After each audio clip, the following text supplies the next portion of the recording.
우리가 예수를 주라, 기도하셨듯이 하나님을 아버지라, 예수를 주라 고백할 수 있는 것은 우리가 성령 받았기 때문이다. 성경은 분명하게 우리에게 말씀하고 계세요.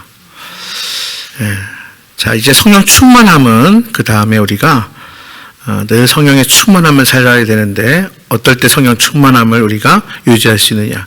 성경에 보면 기도할 때, 찬양할 때, 말씀 들을 때, 또 말씀대로 살아갈 때, 교제할 때, 이럴 때 성령 충만함을 우리가 힘입을 수 있어요. 우리가 함께 특송 찬양 듣는 가운데 어때요? 성령님께서 이 자리에 함께 하시고 우리 가운데 충만함으로 임하시는 줄 경험하셨죠? 네, 그래요. 여러분, 그렇습니다. 먼저 말씀드린 것처럼 사실 우리가 예수님을 믿는다는 것 자체가 신비입니다. 어디서 여러분들 신비한 일을 찾겠습니까? 예수 믿는 게 신비해요. 우린 간혹 이런 말을 저는 종종 들어요. 목사님, 전 절대로 예수 믿을 사람이 아니에요. 내가 교회를 다 나가다니요. 목사님, 저희 가정은 예수 믿는 가정이 될 수 없는 가정이었어요. 이런 얘기를 들어요. 아마 여러분들 중에도 혹시나 내 자신이 주일날 나와서 하나님께 예배하다니, 내가 예수님을 믿게 되다니, 내가 상상하지 못했어. 그렇죠? 그렇게 생각하는 분도 계실 겁니다. 여러분, 간혹 들었을 거예요. 내가 내 주먹 믿지? 뭘 믿어. 그렇죠? 여러분, 물론 내가 믿었기에 교회 나오게 된 거, 내가 믿었기에 오늘도 예배하는 거, 물론 사실입니다. 그러나 그것만이 다가 아닌 것 같아요. 무언가 나를 이 자리에 있게 하셨어요. 여기까지 나오게 하신 무언가가 있어요. 대부분 누군가를 통해서 우리가 교회 다니게 되고 복음을 듣게 되고, 그렇죠? 이런 경우가 우리가 많이 있어요. 아니면 태어나면서부터, 그렇죠? 그러나 하나님 말씀을 들었다고 해서, 누군가에게 그런 말을 들었다고 해서 믿어지는 건 아니에요. 사실 우리가요, 전도해 보면 더 잘할 수 있어요. 아무리 전하고 또 전해도 꼼짝 않는 사람들이 있어요. 바늘 하나 들어가지 않아요.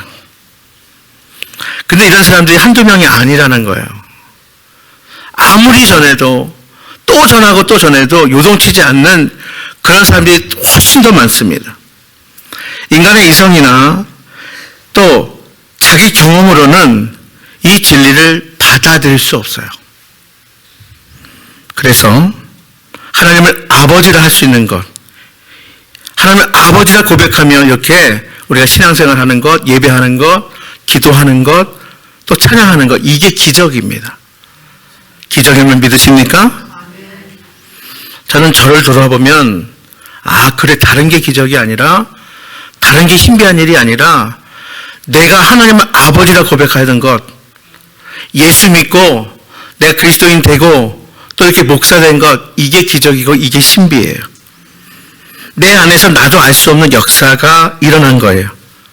그래서요, 내가 믿는다, 내가 믿었다, 이런 표현보다는 내가 믿어졌다, 이게 어떻게 보면 더 정확한 표현이라고 할 수 있습니다. 오늘 본문에 있는 우리가 요한복음의 말씀을 함께 14장 16절 18절을 우리가 함께 읽었는데요. 자, 이 요한복음의 말씀 앞서서 3장에는요, 예수님과 당시의 지성에 가장 뛰어난 니고데모라는 사람의 대화가 나와요. 예수님은 이 요한복음 3장에서 니고데모에게 분명하게 말씀하십니다. 물과 성령으로만 거듭날 수 있음을 말씀하셨어요. 지성으로, 나의 이성으로, 네가 경험한 것으로 거듭나는 게 아니라 물과 성령으로만 거듭난다, 분명히 말씀하셨어요. 사도 바울은 그의 서신서 고린도전서 12장 3절에서도 그러므로 내가 너희에게 알리노니 하나님의 영으로 말하는 자는 누구든지 예수를 저주할 자라 하지 아니하고 또 성령이 아니고서는 누구든지 예수를 주시라 할 수 없느니라. 그렇습니다. 성령이 아니고서는 누구든지 예수를 주라 할 수 없느니라. 아멘? 여러분, 성령 받았기에 예수를 주, 나의 구원자, 나의 주인, 이렇게 고백할 수 있는 거예요. 또 사도 바울은 그의 다른 사신서 로마서 8장 9절의 말씀에서도 만일 너희 속에 하나님의 영이 거하시면 너희가 육신에 있지 아니하고 영에 있나니 누구든지 그리스도의 영이 없으면 그리스도의 사람이 아니니. 누구든지 그리스도의 영이 없으면 그리스도의 사람이 아니라. 이렇게 말씀했어요. 여러분 안에 누군가 계시다니까요. 누구요? 성령님이 계셔요. 여러분, 예수님을 믿는다는 거, 하나님을 아버지라 부를 수 있는 것, 내가 그리스도인 되었다는 것, 오늘 내가 예배할 수 있다는 것, 전적인 성령님의 역사입니다. 예수 믿는다는 것은 성령님을 내가 받아들였다, 모셨다. 이때부터 성령이 내 안에서 내 안에 들어와 자리를 잡으신 거예요. 이것이 우리는 성령의 임재하심, 성령의 내주하심, 이렇게 말하고요. 우리 몸은 성령님이 거하시는 처소, 그래서 우리 몸이 거룩한 성전이다. 성령님이 거하시는 처소가 되었다. 건물로서의 교회, 성전 시대는 지났어요. 내 안에 임재하시는, 내 안에 내주하시는, 내 안에 거하시는 성령이, 그래서 우리가 거룩한 성전이 된 거예요.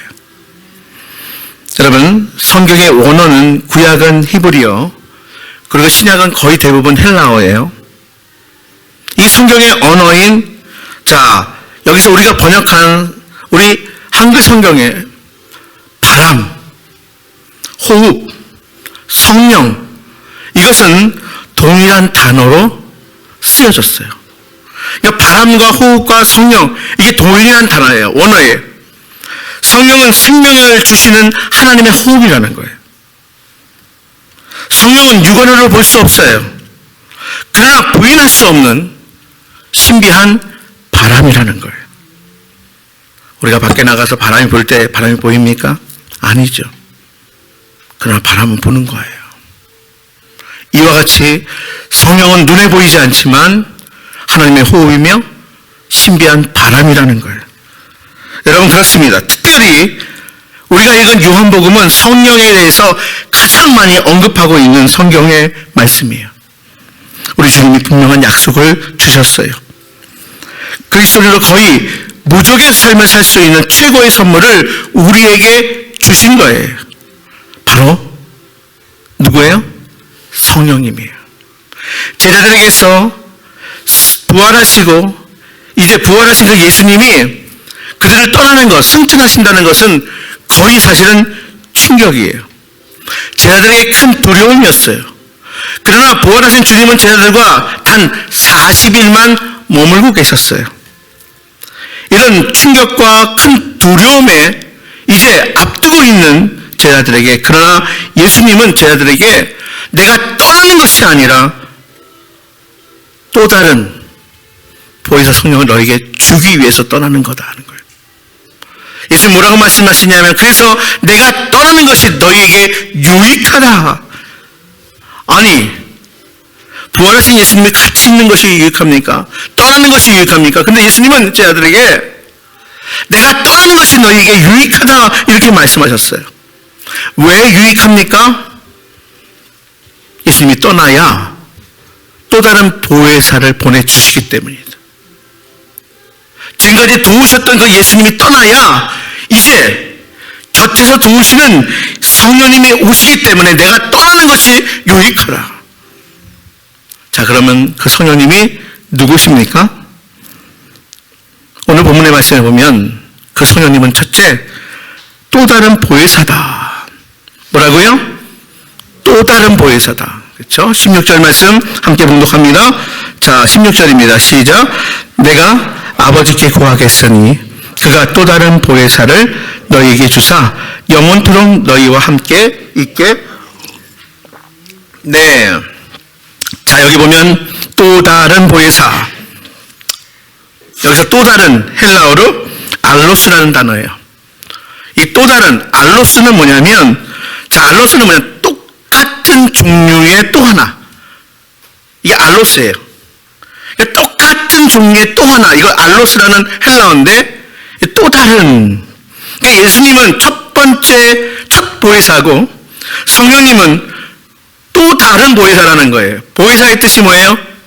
자, 오늘 제가 제목으로 달았어요. 보혜사의 뜻은 곁에서 돕는 분. 이게 보혜사예요. 그러니까 예수님께서 인간의 몸으로 이 땅에 오셔서 제자들과 공생의 기간 동안에 곁에서 도우셨어요. 자, 이제 잡히시고 고난 당하시고 십자가에 죽임당하시니까 제자들은 큰 두려움에 쌓였죠. 예수님 죽으신 거예요. 근데 예수님께서 말씀하신 대로 이제 부활하셔서 40일 동안 그들 곁에 계셨어요. 근데 예수님이 이제 떠나는 것이 유익이라. 왜요? 또 다른 보혜사. 똑같은 예수님이 지금까지 도와준 것처럼, 곁에서 도와준 것처럼 또 다른 분이 떠나야 오신다는 거예요. 성령님은 예수님께서 공생애 동안 제자들 곁에서 도우셨던 것 똑같은 역할을 해주시는 분이시라는 거예요. 만약 우리도 성령님을 모시고 살아간다면 주님의 제자들과 같은 경험을 할 수 있는 거예요.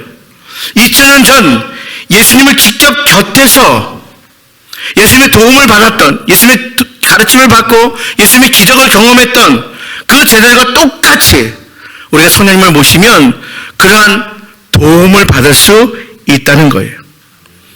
단지 성령님은 영이시기 때문에 우리의 육안으로는 볼 수 없다는 그 차이만 있을 뿐이에요. 자, 그러면 우리 주님께서 보혜사를 보내시는 이유가 왜 보혜사를 보내셔야 할까요? 왜 그럴까요? 왜 예수님을 승천하시면서 너희는 떠나지 말고 예루살렘에 머물러 또 다른 보혜사를 받을 때까지, 만날 때까지 기도에 힘써라 하는 이유가 왜 그러셨을까요? 왜 또 다른 보혜사를 보내시는 그 이유는 과연 무엇일까? 여러분, 그리스도인들에게 성령의 도움이 절대적으로 필요해서 그래요. 성도된 우리는, 그리스도인된 우리는 성령의 도우심이 필요할 때도 있고 필요하지 않을 때도 있는 것이 아니라 절대적으로 필요해요. 그래서 또 다른 보혜사를 너에게 보내신다는 거예요. 성경을 통해서 보는 제자들의 모습 속에서 우리가 확인하는 것은 무엇입니까? 예수님이 선택을 받았어요. 예수님과 함께 3년을 동고동락했어요. 예수님의 부활도 목격했어요. 근데요, 그 제자들의 모습을 통해서 우리가 확실히 알 수 있는 것은 뭐냐? 말씀을 듣고도, 말씀을 배워도 문제는 그렇게 살 능력이 없다는 게 문제라는 거예요.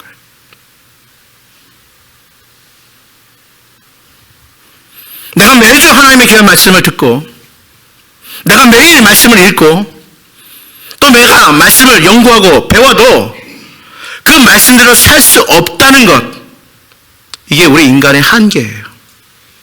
우리의 문제라는 거예요. 여러분, 사도 바울의 고백은 곧 또 우리의 고백이에요. 내가 원하는 바 선은 행치 아니하고 원치 않는 바 악을 행하는도다. 내가 왜 이렇게 살까? 이건 세상처럼 일이 아니라는 거예요. 나는 왜 이렇게 변하지 않지? 이거 이상하지 않아요. 그래서 사도 바울은 고백합니다. 오호라, 나는 공고한 사람이로다. 이 사망의 몸에서 누가 나를 건져내랴. 이 탄식이 곧 우리의 탄식인 거예요. 자, 그러나 여러분 기억하십시오. 사도 바울이 바로 이러한 고백으로만 삶을 마감했다면 우리도 다 그렇게 살다 그렇게 가야 돼요. 그러나 사도 바울은 달려갈 길을 다 달려갔고요.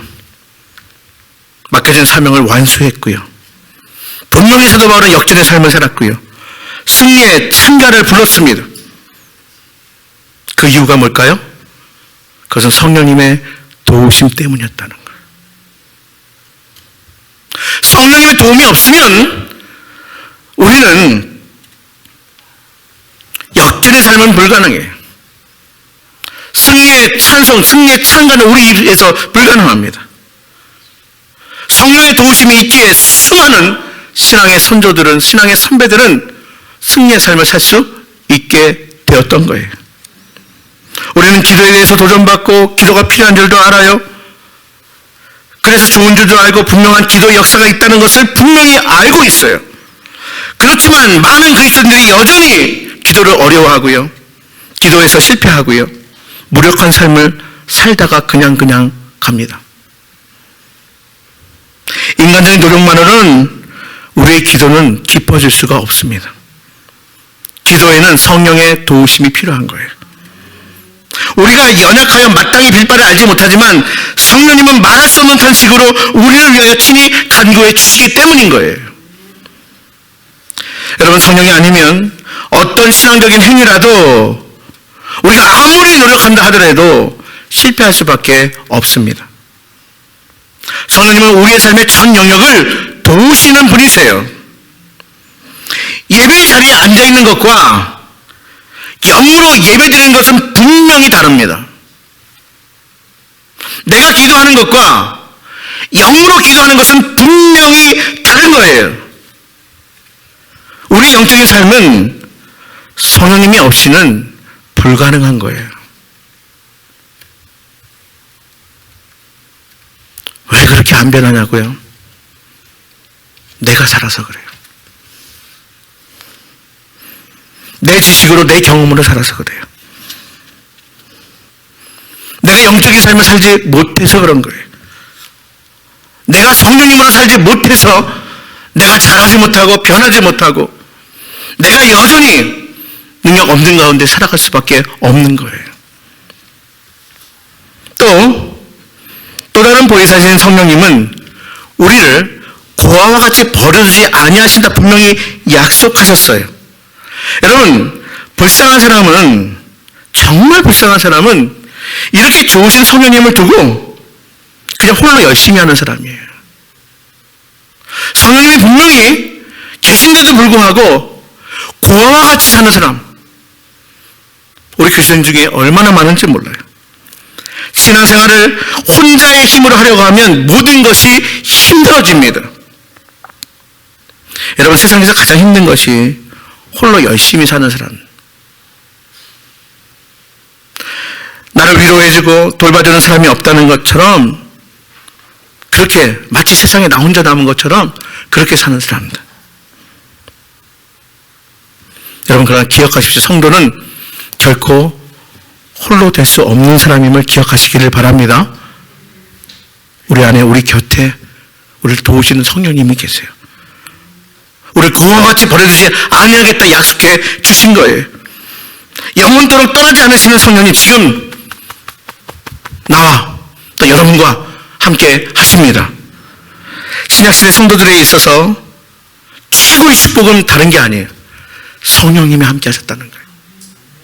성령님이 그들 안에, 그들 곁에, 그들의 공동체에 함께 하셨다는 거예요. 성령님이 지금도 우리 안에 계십니다. 내 안에 계십니다. 여러분 안에 계십니다. 마치 예수님의 제자들이 예수님과 함께 2000년 전 갈릴리를 거닐면서 예수님과 대화하면서 예수님의 가르침을 받고 예수님과 함께 떡을 떼고 잔을 나누면서 보냈던 시간처럼 그 경험이 우리 안에서도 일어나고 있는 것입니다. 오순절날 120명의 제자들이 마가의 다락방에 모여서 전적으로 기도에 힘썼습니다. 성령은 불처럼 바람처럼 강력하게 임하셨습니다. 그들은 마치 불같은 사람, 그들은 마치 바람 같은 강력한 사람의 모습으로 변했습니다. 그들에게서는 이전과 같은 나약한 모습을 전혀 찾아볼 수 없었습니다. 이처럼 놀라운 메시지가 어디 있겠습니까? 이제는 고아처럼 살아가지 마시기를 바랍니다. 능력을 구하시기를 바랍니다. 도우심을 구하시기를 바랍니다. 성령의 인도하심을 받으시기를 바랍니다. 성령의 충만한 삶을 살 수 있게 되기를 바랍니다. 우리 모두는 보혜사를 모시고 사는 사람들입니다. 왜? 성령님은 누구신가요? 두 번째로 성령님은 진리의 영이십니다. 누구시라고요? 진리의 영이시라고요. 17절 말씀 함께 읽어보겠습니다. 시작. 그는 진리의 영이라 세상은 능히 그를 받지 못하나니 이는 그를 보지도 못하고 알지도 못함이라. 그러나 너희는 그를 아나니 그는 너희와 함께 거하시며 또 너희 속에 계시겠습니다. 아멘. 그는 누구시라고요? 진리의 영. 그는 진리의 영이라. 예, 다시 요한복음 3장에 등장하는 니고데모. 니고데모는 당시 최고의 지성이에요. 그러나 예수님 앞에서 무지의 극치를 드러내고야 말았습니다. 여러분, 본래 죄된 인간에게 진리는 감추어진 비밀이다 하는 거예요. 너무 신기해요. 저는요, 제가 신앙생활을 하면서 이렇게 보면요, 야, 지혜롭다 하시는 분들은 다른 사람이 아니에요. 세상에서 많이 배운 사람이 아닙니다. 성령 충만한 사람이에요. 본래 죄된 인간에게 진리는 감춰진 비밀이라. 요한복음 3장 26절 말씀에 보혜사 곧 아버지께서 내 이름으로 보내실 성령 그가 너희에게 모든 것을 가르치시고 내가 너희에게 말한 모든 것을 생각나게 하시니라 하는 거예요. 성령님이 바로 너희에게 모든 것을 가르치시고 또 성경에 말씀하시는 하나님의 말씀을 다 생각나게 하는 진리의 영이시라는 거예요. 성령은 하나님의 감동으로 기록되었어요. 성령의 깨달음은 하나님의 감동으로, 성령의 감동으로 깨달을 수 있는 거예요. 저는 여러분, 지식이 많은 사람이라기보다도 지혜 있는 사람들 다 될 수 있기를 바랍니다. 진리의 영이신 성령의 충만함으로. 참 우리 권사님 지혜로운 분이셔.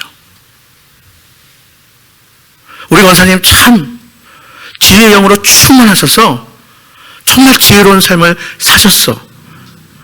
우리의 아버지, 우리 어머니 지혜로운 분이셨어. 이렇게 여러분 고백되어지는 복된 삶이 될 수 있기를 간절히 바랍니다. 그러므로 성령의 도우심만으로 이해하고 깨달을 수 있는 거예요. 여러분, 기독교는 결국 예수 그리스도예요. 자, 아까도 기도에 나오셨는데 예수님은 내가 곧 길이요 진리요 생명이다 이렇게 말씀하셨어요. 기독교는 예수 그리스도예요. 예수님은 길이고 진리고 생명이세요. 성령님이 역사하시면 진리가 우리 심장을 관통하는 것 같은 경험을 하게 될 것입니다. 내 영혼에 빛이 환하게 비치는 것을 느끼게 될 것입니다. 이제 내가 내 삶에 우리의 인생의 이치를 환하게 밝게 꿰뚫어 볼 수 있게 될 거예요. 당연히 얼굴이 밝아지고 삶의 변화가 반드시 일어나게 되는 거예요. 여러분, 오순절 마가의 다락방에 성령님이 임하심으로 교회가 탄생했어요. 성령 받은 제자들과 성도들은 분명하게 변했습니다. 성령님은 교회를 그 어떤 곳에도 볼 수 없는 혁명적인 그런 공동체로 바꾸어 놓으셨습니다. 거기에 무슨 제도나 직분이나 프로그램이나 건물이 중요하게 다뤄진 적이 있습니까? 없어요. 성령의 기름 부으심이 중요해요. 성령의 함께 하심이 중요합니다. 여러분, 성령의 기름 부으심, 성령의 함께 하심, 성령의 충만함을 구할 수 있게 되기를 바랍니다. 성령의 체험은 특별한 사람들만 하는 것이 아니에요. 분명히 우리가 예수 믿는 것은 신비고 우리가 하나님을 아버지라고 고백할 것은 기적이라고 우리가 고백했어요. 그런데요, 여러분, 성령의 체험이 무슨 특별한 사람들만 하는 그런 신비주의적인 특별한 것이 아니에요. 그리스도인이자면 누구나 우리의 삶 속에서 일상적으로 경험하는 거예요. 성령 충만함이란 성령님의 인도를 받는 거예요. 성령님의 다스림을 받는 거예요. 여러분, 보이지 않지만 영으로 임재하시는 성령님으로 인해 우리의 신앙의 날개를 다룰 수 있게 되기를 바랍니다. 우리의 신앙은 무기력함이 아닙니다.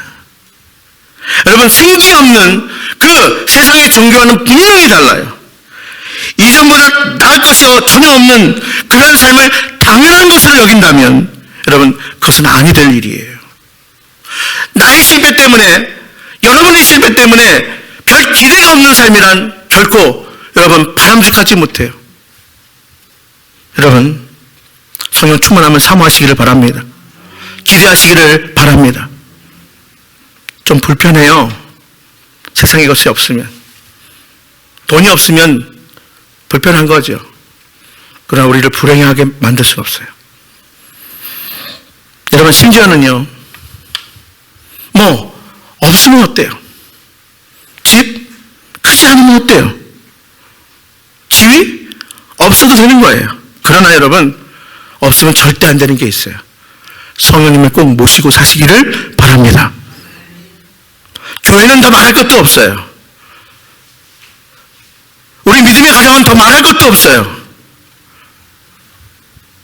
여러분 무엇이 내 삶을 업그레이드 할 수 있다고 생각하십니까? 무엇이 내 삶을 기름지게 할 수 있다고 하십니까? 생각하십니까? 여러분 바로 성령님이에요. 여러분 축복합니다. 성령 충만하십시오. 행복하십시오. 누가복음 11장 13절 말씀에 너희가 악할지라도 좋은 것을 자식에게 줄 줄 알거늘 하물며 너희 천부께서 구하는 자에게 성령을 주시지 아니하겠느냐. 하나님 아버지께 성령의 충만함을 구하시기를 바랍니다. 여러분 성령님을 구하십시오. 간절하게 구하십시오. 보혜사 성령님의 도우심을 받으십시오. 순간순간마다 모든 삶의 영역에 성령님의 도우심을 받고 살아가시기를 바랍니다. 제발 고아처럼 살지 마시기를 바랍니다. 진리 안에 성령 충만한 삶을 누리시기를 주님의 이름으로 축복하고 또 축복합니다.